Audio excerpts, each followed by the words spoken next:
for anyone that's like kind of on the fence about doing an adventure race, just jump in and do one. And I think that's the best thing you can do yourself. And I think you'll find you'll get hooked right away. It's such a great sport, and it's such a welcoming community of people that after you do that first race, make sure you just go talk to people.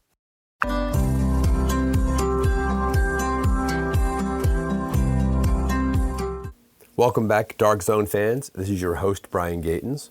Today we are joined by Rib Mountain Racing's Tim Buchholz. Tim and his teammates recently secured third place at the USARA Nationals held this past month in Cable, Wisconsin.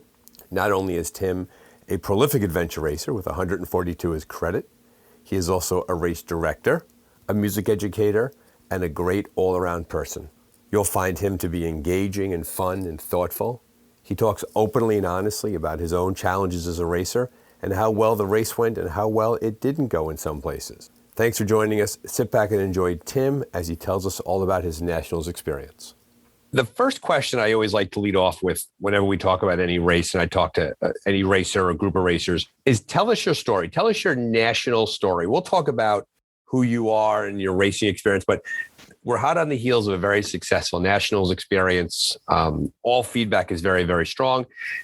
Tell us how it went for you and for Rib, and walk us through the race itself. Oh, man. Well, first of all, it was just an incredible course. Paula Waite always puts on great races. I think we're so fortunate to live here in Wisconsin where we get to do two of her races every year. And having done her races and seen everything she's thrown at us over the past 10 years, I think prepped us pretty well for just being ready to anticipate kind of anything, right? You got to be ready for anything she throws at you, which she did, right? Starting off with just a lot of instruction in the cloverleaf and lots of course options and lots of, you can do the section any order kind of stuff. It went really well for us, really. I think having done her races before was a benefit to us and benefit to any teams from the area that have done her races before. We raced really smoothly. We'd kind of been prepping for Nationals in Wisconsin since like it was announced in fall of 2019. And then of course, fall of 2020 didn't happen. So it gave us an extra year to prep for Nationals in Wisconsin. So my wife and teammate Anna and I, along with our core teammate Eric, who lives in Chicago, we did a bunch of racing together. I think we probably did a dozen races between 2019 and 2021 Nationals, that just to kind of tune the team up and dial in transitions and dial in team roles out on the course. And I think we really executed it pretty well. I navigate for the team, and I think nav was pretty spot on. I think maybe I overshot a couple things by 20 or 30 meters here and there, but never more than a minute or two, which for a race as long as that, I think it's about as good as I could have hoped for. And our speed was pretty spot on. We're not the best technical mountain bike team. We're not the best paddling team. I think if you look at those splits for those sections, you'll see we're certainly not in that top five for either of those sections. Certainly not in the paddling, I know, and also not in the mountain bike. But we're a strong foot team. We're a strong nav team. I think we were second only to Quest on the fastest fastest foot time on the O section. So we beat out Wadali by 15 or 20 minutes on that section. And that's a super high benchmark to set because they obviously won that race and we're racing fast all day. So I think we made up a lot of our time on just foot nav and navigation, some really tricky technical terrain that you find up here in Wisconsin through the, I guess the areas where the glacier went through, right? You have all this glacial moraine topography that looks really unique. And if you're not used to seeing it, I heard quite a few people talking afterwards about how it's just a whole different kind of navigation when you're looking at really subtle features, drops in elevation of 10-foot depressions, 10-foot little knolls. And that's what you got kind of pop marking the whole landscape, getting used to reading a map like that. So let's talk a bit about the navigation, because we haven't discussed that with the other podcast that we've done on this topic, and you're the navigator for your team. For those of us who live on the East Coast, we tend to have big features to work off of. For the folks who live in the West Coast, they have really big features to work off of. Wisconsin, and clearly from what Paula had told us and what we had heard from Garrison, what an amazing endurance area. The races that go through there, the mountain bike races, the ski endurance races, all of those. It really was set in an area of the state that is just beautiful. For those of us who don't live in that section of the country, talk a bit about that area. Talk a bit about what did you have to use for your navigation? What was it like in terms of the terrain and things like that? So what was it like as a navigator? What was your biggest challenge? Yeah, I mean, the biggest challenge in that area of Wisconsin is always just staying on the map. Because there's areas. I mean, she did an amazing job of mapping pretty much every trail we came across was on the map. And there's a lot of trails, right? I mean, there's hundreds of miles of single track mountain biking trails alone, not to mention the hundreds of miles of ski trails and winter fat bike trails. I mean, it's hundreds and hundreds of miles of trails. So she's got all that mapped, which is helpful, but there's still big areas that she, I think, very purposely put checkpoints in the middle of areas where there weren't trails. And when I say you got to stay on the map, it's not just saying like you said on an East Coast or West Coast nav where you're, saying, okay, we're just got to basically head east toward that big hilltop or that big mountain top. Right. This is like, between me and the next trail, there's about 8 or 10 depression features, some small ridges that separate them and a few knolls. And I have to know exactly what one I'm on. Because if you're not standing right at the top of one of those 8 or 10 depressions, you're not going to see the checkpoint at the bottom of it. So you got to be like spot on within 10 meters on your map of where you are at all times. And this was pretty much a home race for you, right? You obviously you're a Wisconsin resident. You've raced in that area. Yeah. Clearly, your familiarity with that type of terrain played a strong role in your navigation capacity. It was an added benefit to your navigation. Oh, 100%, right? The orienteering clubs around here use that terrain all the time. I mean, U.S. Orienteering has had their championship, both in cable on that same map, a much older version of it. There's also been the National Orienteering Championships in a different part of Wisconsin on the exact same type of terrain that the last glaciers left, or last ice age, I should say. Was there a lot of elevation? No, not at all. Right. Like, I suppose the overall, yes, what happens is there's general big rises and falls, but it's never just like a straight uphill. You have all this up and down topography and this glacial topography as it slowly transcends up or down. So I think if you ask teams who did the race, like, yeah, the biking felt like there was a lot of up and down because we're on some gravel and dirt roads at times. It felt like they were going up forever, but there was like these general ups. You wouldn't really see it as you're looking out in a landscape in the woods and navigating. So an interesting dynamic of this race was usually very often adventure races are linear, right? You get a map at a certain area and you traverse a swath of land for however long it may be from point A all the way to point Z. Along the way, you collect checkpoints and finally the race is over. Paul had created a unique experience where the racers were given the maps, were given choice, and it was very Rogaine-like. And for our listeners, Rogaine is when you kind of pick the direction you go. Were you expecting that kind of a race? And how did you manage that in the beginning of the race? Yeah, A, we were expecting it. We've seen her do that lots of times. And then B, I think what you have to keep in mind is like not having a linear course. We didn't know for the first 12 hours, like what place we were in, right? Like no idea, right? So it puts the onus on the teams to really push themselves and keep pushing, right? If you want to do well, you can't really say like, oh, we're just behind this team in front of us, or we're just ahead of this other team. We got to hold off. You have no clue, right? So it's a good lesson to be learned, I think, for lots of teams. Like you got to just kind of race your own race and race against the course and race against yourselves to push yourself as hard as you can. Because we didn't know for like whatever it was, 10 or 12 hours, what place we were in. And you just got to keep pushing through that. So it creates a really, it creates a unique landscape where you kind of see these teams passing on different sections. We're coming out of the paddle and we see rootstock coming off the water and first ahead of some other teams. So we figure, okay, they must have paddled that first lake section faster than anybody else. But now we're doing it second along with some teams. And it's this really interesting dynamic that you're right. It isn't this linear thing where you just kind of see where you kind of fall within the standings from the start of the race. And when we talk to newer racers who migrate over from other endurance sports, very often you judge your own success based upon where you are in relation to other racers. But in adventure racing, everybody's got a set of maps. They have a course book, which are the general directions to go. They have their map and their compass, and anything can happen on that course the entire time. It's funny that you mentioned that you were 12 to 14 hours into the race before you had a sense of where you were, because literally that's like the halfway point to a 30-hour race. And what was your finishing time? I mean, was it 25 hours, 26? No, we were like 28. We were closer to 28 hours, something like that. Yeah. So if you think about it, at 12 to 14 hours into a race, halfway through the race, you had no sense of your own place. You could have been way in the front, way in the back. You had no idea, and off you went. Yeah. You used a really good term earlier when you described your race. You said it was a very smooth race. And the fact that you spoke about how for those sections, you were in the fifth fastest here, the fifth fastest there, and yet you were third overall. Were there any points in the race that were not smooth, where there was a mechanical, where there was a nutritional issue, where there was a major navigation issue? Or did you just sort of just keep checking off the boxes over the course of the race?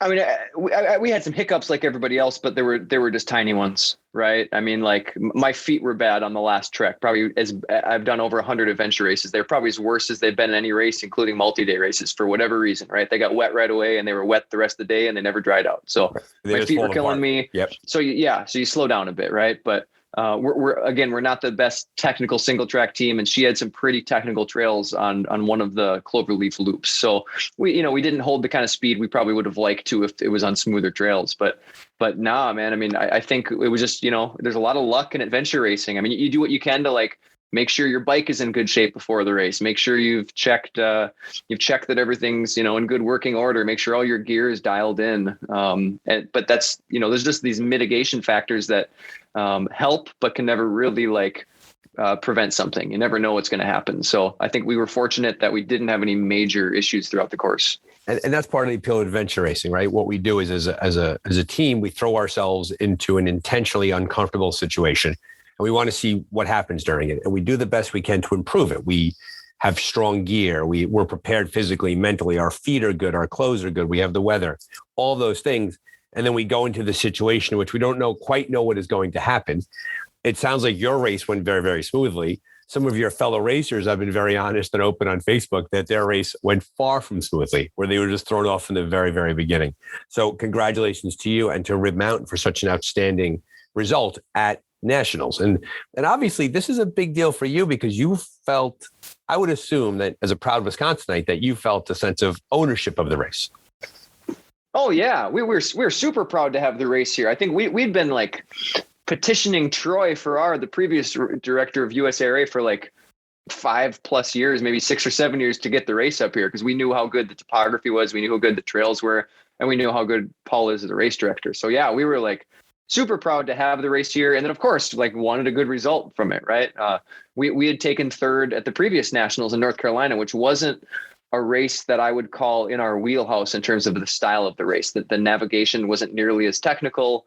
It was not a navigator's race, which tends to favor us when it is. But we still managed to pull off third. So we're thinking, man, if we could pull off third there, what if we could hold off and get on the podium again here? And I think we're fortunate enough that we were able to pull that off. How close was the fourth place team? Bend, one of the two Bend teams, the next team behind us, and they also cleared it. They were the last team to clear it. Only 4 teams cleared the course, but I think they were an hour and a half back. Gotcha. So it wasn't a sprint down to the finish line with 2 teams. No. Yeah, that's always fun when it happens, but happy to kind of coast it into the finish line when you can. It's interesting to talk to a team that does so well, as you said, so smoothly, because very often somebody in telling the story will talk about how there was a massive bike mechanical at one point during the race, or they left their food behind, or they forgot with it, or something fell apart. And it sounds like Rib just really had the kind of race you wanted to have, right? The things that you were good at, you were very good at. And the places in which you have to work really hard at, you worked really hard at. And it sounds like it worked out really well for you. It did. And I should also put the huge caveat on this conversation that I tend to be a major optimist. So as you're saying things like this, Brian, I'm thinking, well, that's right. Eric did break a spoke and we had to wrap that. We each took a pretty hard bike crash. I took a hard one into a tree, and Anna took one off a bridge into a swamp. Let's pause for a second. So this is the point. So in my head, Tim, I think of the podcast listener who comes to this unknowing about adventure racing, right? And they stumble across, they listen to this podcast, and the manners through which our guests and your host, by the way, the way that we describe the adventure in adventure racing, and we just kind of go past it. Like, we broke a spoke. That would end most rides. You had to wrap it, big deal. There was a collision with a tree. You got back on the bike. There was a fall into a swamp. And yet we just tell these stories. And what do, Tim? We just roll on from there. Yeah, smooth. It was smooth. Smooth race. So aside from the spoke, the spoke, the crash in the swamp, any other exciting parts of the race jump out of you? Oh man, I think those were the big, heart skips a beat for a second kind of moments, right? I think honestly, I think everything else went pretty much as to plan. Yeah. Very often the worst thing to do in a post-race interview is to ask a team about another team's experience because you barely see each other during the course of the race. Were there any teams, though, in terms of their spirit, their excitement, their enthusiasm that you ran into on the course, you had a conversation with? Anybody jump out at you? Oh man. I'd love to be able to think of someone, but to be honest with you, with the way the course was laid out, we just didn't see teams that often. I think the only spot we really saw teams in numbers was out on that big O Trek section, but it was in the middle of the night. So all you see as you're passing is a bright headlamp that blinds you, and you can't even quite tell who it is until you kind of turn around and check out if you can recognize their jersey, right? So based on that answer, how did your team do psychologically being so alone on the course for that long? I think we were mentally prepared for it, so we did well. And I think it's because we had kind of talked through as a team the scenario that, if we can't let ourselves just start to get lax if there aren't teams around. I think often we found this in ourselves in a team. In a race that long, you get 20 hours in and you're trying to push a pace, but no one's around. And you just kind of let the legs go from a fast jog to a kind of a fast walk or a slow jog. And we kind of, we wanted to leave it all out there. So we'd had those conversations beforehand, which is why I think it worked pretty well that we did keep like that whole Trek section we ran, I think the whole thing. And the other part too is when you get into a race, you start getting tired, you're looking for ways to pass the time. And if you're on a trek and if you're on a road or a trail, you fall into the trap of having conversations with each other. And then by having those conversations, you'll walk by a turnoff by accident, you'll get turned around.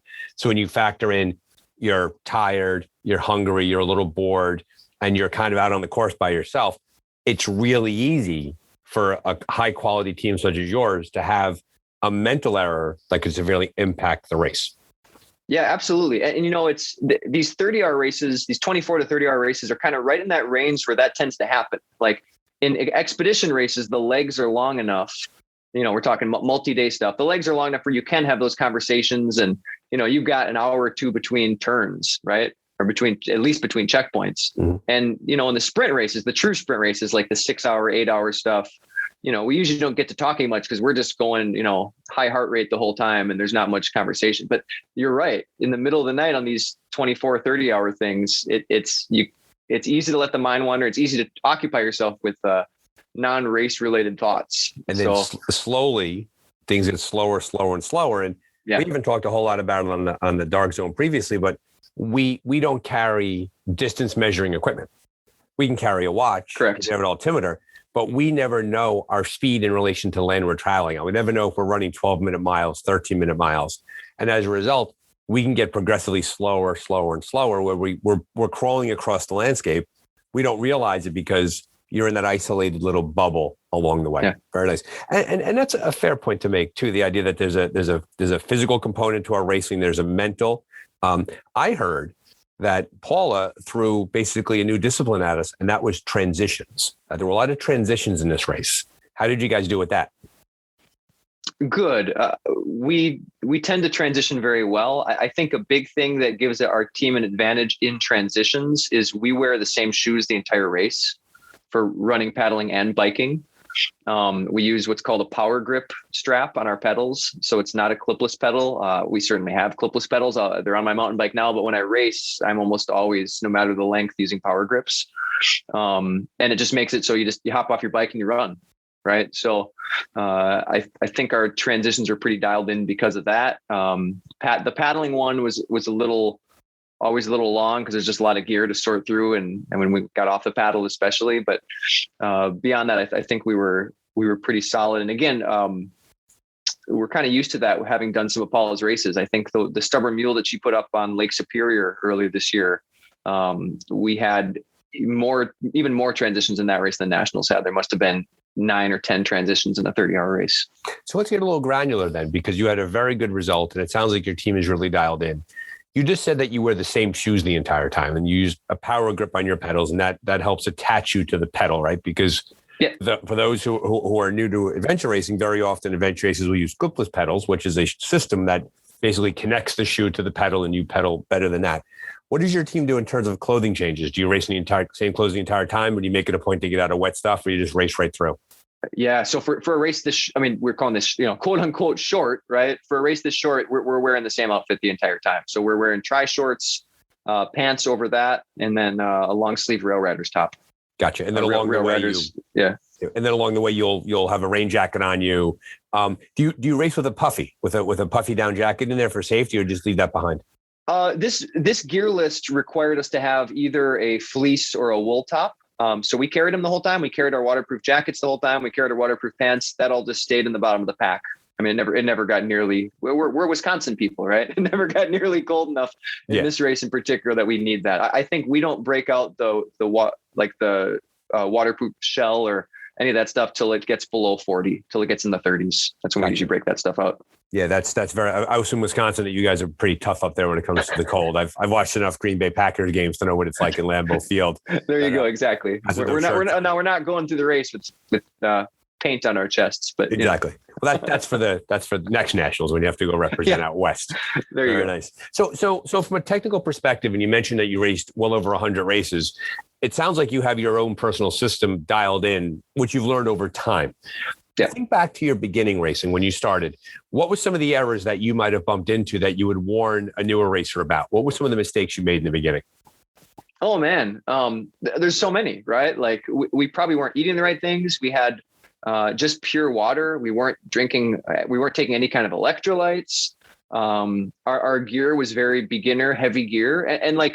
But I don't know if any of those are really like true mistakes, right? Those are just like learning experiences that you have while you adventure race. Like, you see a lot on the adventure race discussion board or adventure race discussion group Facebook page, all these questions. And I think Dan from Bend had a great response to it maybe a week or two ago about just being able to have these experiences where things don't go right. And that's kind of part of the fun about the sport is this like kind of trial and error and figuring out what works for you. Because, not any one pair of shoes is going to fit every racer. Not any one nutrition solution for what you're going to eat is going to work for every racer. So it's all this like trial and error to kind of figure stuff out. Now, I also know because it's fun when you save your maps from those early races to look back and be like, remember we got so lost on that river. And then you look at the map 10 years later, you're like, oh, we probably should have taken the trail that was just, next to it as opposed to fording the river for a mile, whatever that may be. Right. And then the famous act of going home after a race and getting your GPS track and looking at the GPS track in the map and being like, have I never looked at a map before in my life? Like, how did I not know to go in that direction?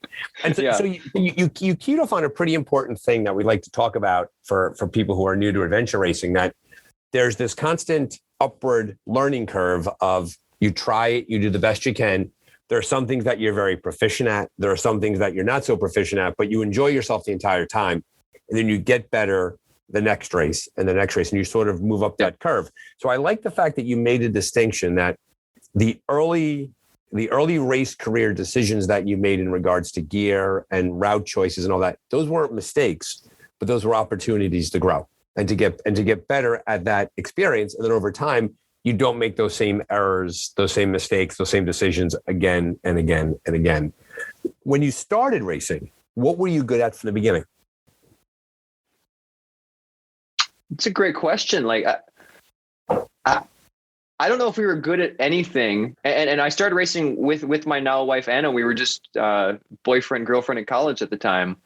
But I don't necessarily, we were finishing like dead last for many races. So I don't know if we were actually good at anything other than having an adventurous spirit. Let me pause you. So why go back? So you did races, you came in last, and you said, and that was like plural. It wasn't like you came in last once. You came in last multiple times. Yeah. Oh, yeah. And you kept coming back to the race. And for our listeners, this man just came in third at Nationals. So you went from last multiple times to third. So why did you keep returning to the racing? Oh, because we had a blast. I think too, for years, we didn't even approach it as a race. We just approached it as like, man, someone's going to set up a whole like adult scavenger hunt out in the woods for us to go play around all day. That sounds like a blast. Let's go do it. And it wasn't really a race. It was just like, let's go have a fun adventure through this, what they're calling adventure race. Right.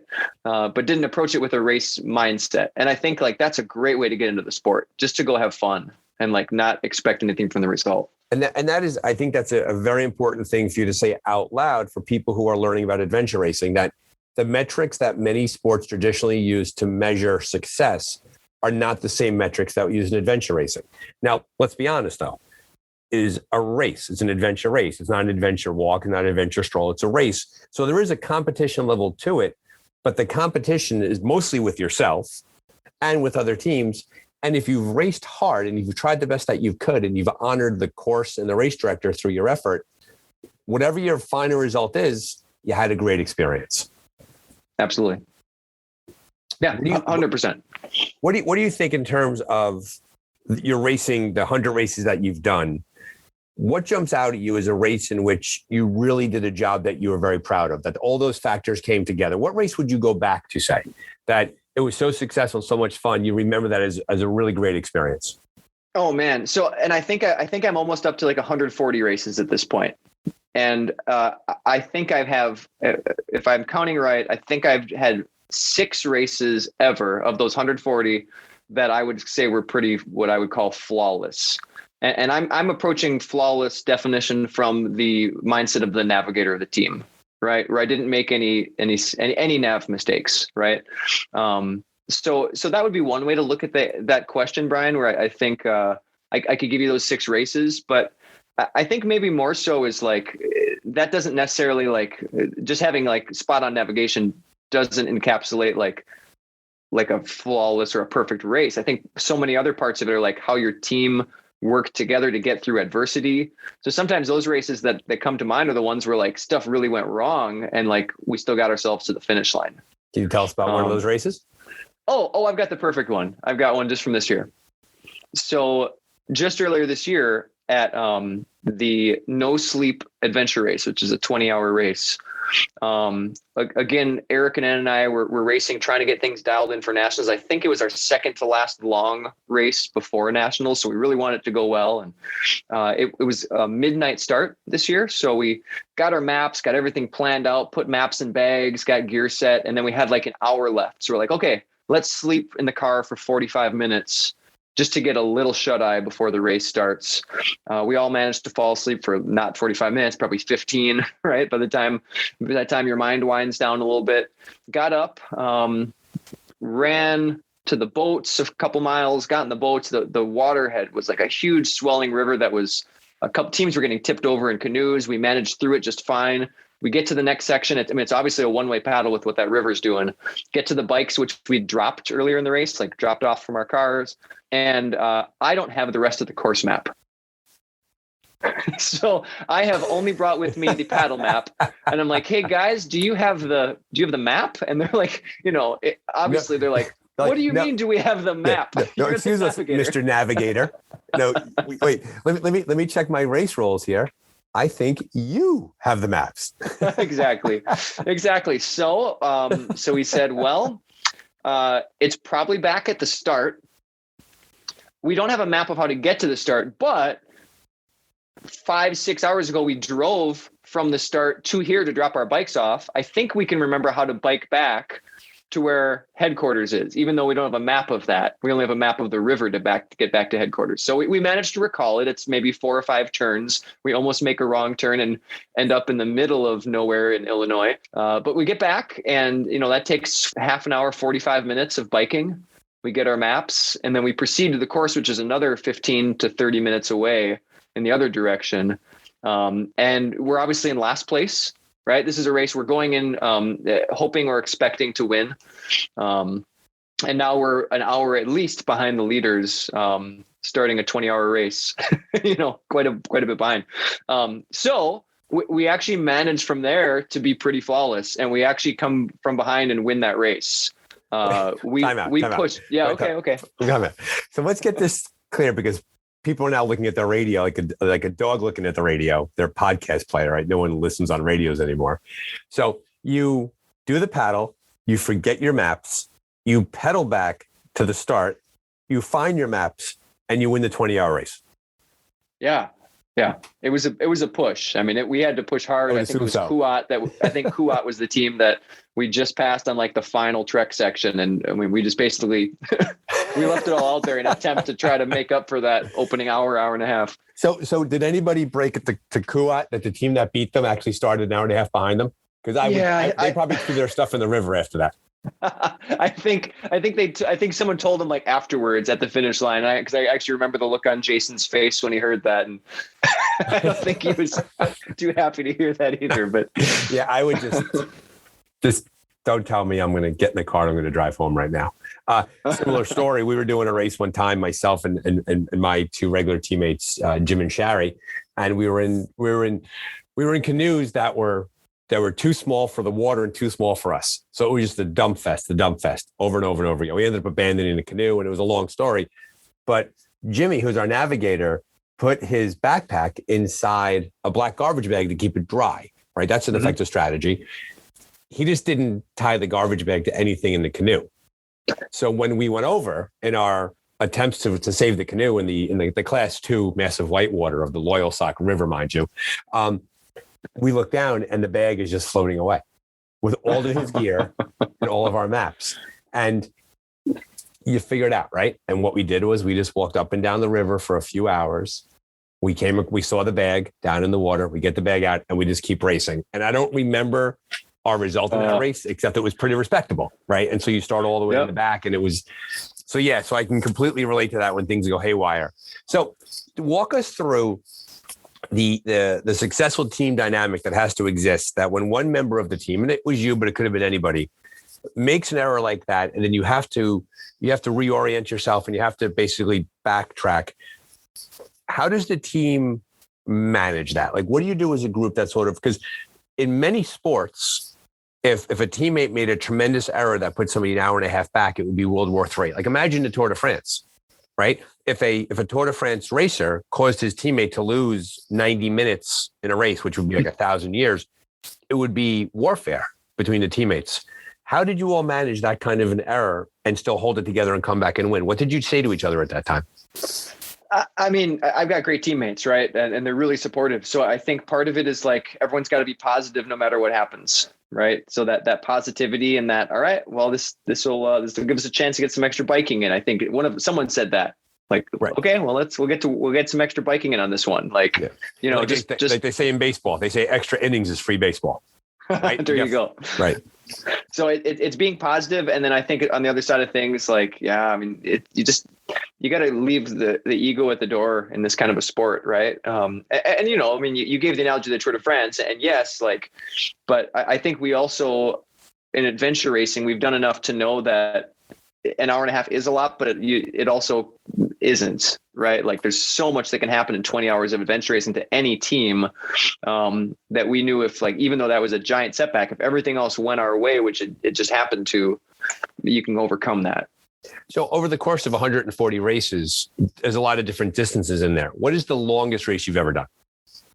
Longest I did was 4-day Untamed New England.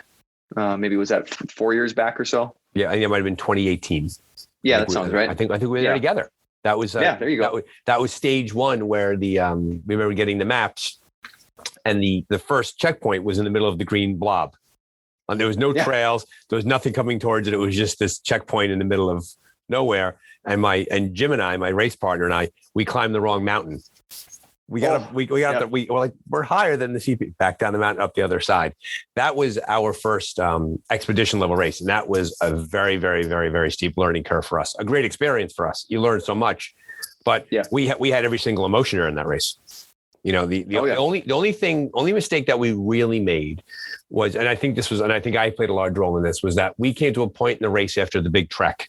Remember, we had that big, beautiful trek up by, I forget the name of the Belknaps, that beautiful trek, which at the time I remember being blown away because I had never done a trek in an expedition level race.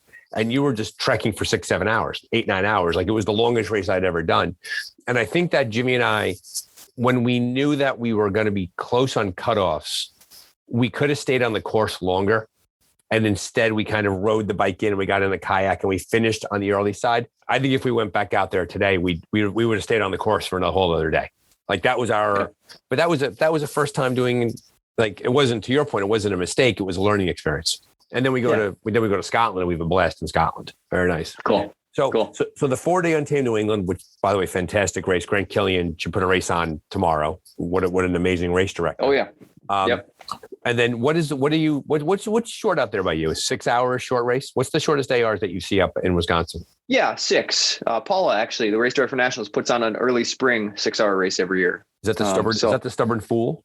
The Stubborn Fool, exactly. Nice. Yep. She spoke about and then that there's a bunch of like 8, 9, 10-hour stuff out here. So probably actually the majority of the races I do in a year are 8, 9, 10-hour. And it's just a different feel to a race like that. What I like about it is I can go out and I can leave home on a Saturday morning really early and get home on a Saturday night and be cleaned up and not spend, a race like Nationals. I love it. And expedition races, I love even more, but man, the time commitment to that is so huge. It's nice, especially I'm an educator, to be able to go out, leave on work the work week, and then be mentally recovered by Monday morning. Right. As opposed to the getting in the car the minute school ends on Friday, crawling in the house Sunday night and going to work on Monday morning, exactly. And your legs are still shaking and you show up to work and you're covered in bruises. You look like you were in Fight Club. Exactly. So in terms of nutrition during the race, you said that you really nailed it when you were at Nationals. Are you a real food guy? Are you a processed food guy? Are you a mix? What have you found that works well for you? No, personally, I do mostly processed. Well, I shouldn't say processed. Like I had a ton of, there's this guy that makes like maple syrup shot things called the Maple Dude in Wisconsin. I must have had 20 of those in Nationals. So just like think of like a goo packet, and it's just 100% pure maple syrup. So it goes down easy. It's smooth. So I must have had 20 of those. And that then sounds delightful. Yeah, it's like breakfast all race long. And then tailwind in my water bladder. Let's see. I mean, and then I think beyond that, it's just a mix of other like processed, race food like you'd find at the bike shop or the running shop. I think a few bags of chips found their way in there. But I'll tell you also that my wife and teammate Anna, she had tons of like real food, like sandwich kind of food and Uncrustables, and she much prefers going on the side of like real actual food that she races with versus I just like the grab and go stuff like maple syrup and jelly beans. Which is an interesting thing to learn, right? Because when you talk to racers, there's the whole spectrum, right? There's the Annas of the world that flourish with real food, and then there's the Tims that do well with the stuff coming out of a wrapper. And that's something that you only discover over time. That having raced consistently what works well for you. When I started, I was able to tolerate a lot of the processed stuff a lot better, the stuff in bags. And the longer I race, I need real food. I had the wonderful opportunity to race in Ecuador this past summer. And a large part of that was I made peanut butter and jelly sandwiches before the race. And I had them all wrapped up. And during the course of the race, it's a 4-day race. You eat all of them over the course of it. It worked out really well. But you're right. To that point, it's what works for you, right? So it sounds like your nav increased over time, right? Because you race so much. You got your nutrition, you got your clothing down. In terms of other places that you think you could improve a little bit, anything else jump out of you as you keep growing in the sport? I mean, we find that's one of my favorite things on the car ride home. We always talk about what we can do better, and we certainly found things, right? Like, we still we want to get faster at paddling. We went actually just this last week, we went out and hit some more like rugged mountain bike trails that are less flowy because we want to get better at riding the hard technical stuff. So there's still stuff like that for our skill set. I still love to go out and practice navigating, right? I save all my race maps because I'll go out and do races from 10 years ago. I don't remember it anymore. Specifically where the points were, and I'll go try it out and test it. And for new races, I'll mention the other thing is the way I got really good at orienteering really fast was orienteering clubs. Just going to as many orienteering meets as I could. I went to grad school in Los Angeles, and between the LA Orienteering Club and the San Diego Orienteering Club, I was going to an orienteering meet every other week, if not every weekend. So I would agree with that. Doing a ton of orienteering is just so helpful to learning to be a better navigator for adventure racing. And I think to that point too, while I've yet to be the lead navigator on my team, I find that as my navigation skills grow, I'm able to be there for the navigator when he or she's having a hard time, and they begin to feel upside down.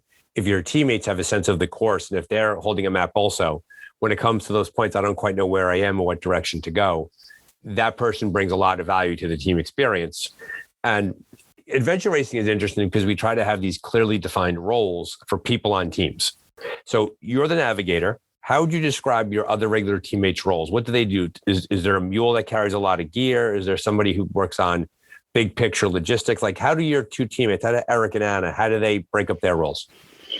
Yeah. So Eric's kind of our guy that's in charge of carrying a little extra weight, right? You might call him the mule on the team. He's also the guy that's running, and he's the one that has the clues for the punches. And so I'm asking, what are we looking for in case I don't have the time, like this race, the time to write on the map. There's so little time beforehand. So he's reading that. He's doing the punching of every CP. So I can be staring at the map of like the route to the next one as he's like physically at the control punching it. Anna is amazing at like managing the team. So in terms of like making sure everyone's doing well, if one of us like starts to slow down a bit, like checking in, like making sure we're eating enough, making sure we're drinking enough, all that kind of stuff. She's really good at that. She also is pace counting for me. So, on certain sections, I'll say like, hey, I want to make sure I don't miss this feature. Can you let me know when we've gone 340 meters? And she can usually be within about 10 meters over that distance. So she's managing that. So we're splitting up things pretty well. I think that everyone's usually pretty active and actively involved in the race itself, right, as we're going. And then I'm trying my best to, especially on foot, to relay what we should be seeing as we're going. Because sometimes especially at night, I'm buried in the map and it's hard to look back and forth with clear vision. So I'm saying, hey, we should pass a trail intersection. We should see the land rise on the right. And after it falls down into a renter, we got to drop into that. So then they're also being my second and third set of eyes, looking for the features that I'm seeing on the map as I describe it to them as we're running. And I think that raises a good point as a navigator, because I've seen the experience in which if the navigator is not talking to anybody, he or she may be working really, really hard, but you run the risk of turning your teammates into passengers. Yeah. And my teammates would say I'm the opposite, because I tend to almost talk too much and they need to know, like, where's the important stuff we need to know? Because they can't, it's hard to keep track. So I've actually over the years had to kind of dial back what I'll say, but I think you're absolutely right. If your navigator isn't relaying anything, they're not getting the most out of their team that they could in terms of help with that navigation. Right. Adventure racing is a study in human nature, right? 1,000 times over, and how we respond to adversity, how we work together as teammates, how do we fuel our body, how do we take care of our minds, all of that. So what's next for Rib Mountain Racing? Oh man, I mean, we're already signed up for 3 races this fall. There's 2 more in Wisconsin, an October race and a November race. We're going to go down and do the Castlewood race that Emily and Earl put on in December. It's on my birthday this year, and I've never done that race. So I told Anna, like, what I want for my birthday is to go do an adventure race. So we're going to go do that. And then we put on 2 races a year, right? So we put on a winter race in January, just like a short 3-hour sprint in central Wisconsin here. And then we put on in Memorial Day, we put on a big one that's 3-hour, 8-hour, and 18-hour. And last year we sold that thing out at 500 people. And I think that race may have been the largest adventure race ever held in the country. Certainly in recent years. I feel like way back in the heyday, I think there was some ones that were more than 500, but it was certainly the biggest we've had in 5 or 10 years. Yeah.